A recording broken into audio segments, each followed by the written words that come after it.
As the prophet of esports, I rely on trustworthy and meaningful data every day.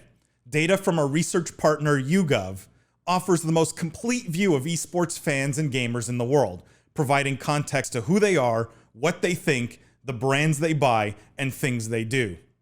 YouGov's connected insights and research services inform strategy at every level. If you're a team, a brand, agency, or rights holder, you should be talking with YouGov. Their partners measure and maximize ROI and are telling compelling stories with data. Visit yougov.com/gaming-esports to learn more. Sorry, this is like I might be going too deep here, so you guys can be quiet, but I'm just curious, like I have a lot of trouble analyzing shooters in particular, right? Like, and I think maybe what you're saying is there's business implications to being able to pay attention to the quality of a product. You know, I'm just curious, can you give us a concrete example to listeners about like what you see in a video that lets you say, oh, that aiming is floating?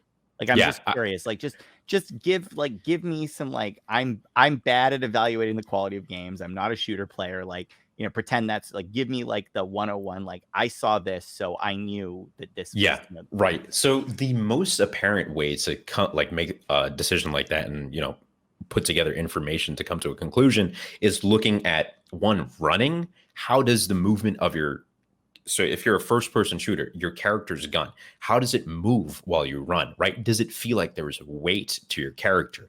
Does the model of the gun feel like it has weight in your hands while you're running? While you're jumping, does your character have weight? Do the motions your character make feel one-to-one with what you would be doing in real life? And the best way to describe it is when you play something like Halo on PC and you feel somewhat floaty, like that floaty feeling that Halo inspires is because you're jumping, it's low gravity.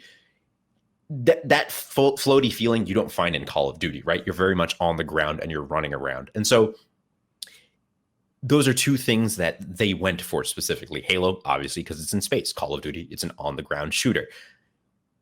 When you have such specific niches carved out, you need to make sure that it feels like that it feels like you're running around on the ground, that it feels like you're jumping around in space. So where it gets lost in the sauce is where you're supposed to be running around on the ground, but if you jump, it feels like you're floating in space, you know? And it's just like, you need to maintain that sort of consistency where it's like, I'm playing a game. It needs to feel like I am the person running around. I am the one aiming this gun and shooting. Like if I move my mouse slightly to the left or slightly to the right, it corresponds with how I would envision it's such a weird thing to talk about because it's like it's hard to put into words. Yeah, it really is. Because I watched the same video. Right. And you can tell conclusion. And it doesn't feel like a game where movement is a key part of the equation, right? Correct. Like where you can, the way you move, the way you control your character will tilt the outcome of a fight. Right. And I think Apex is kind of the extreme of that done well.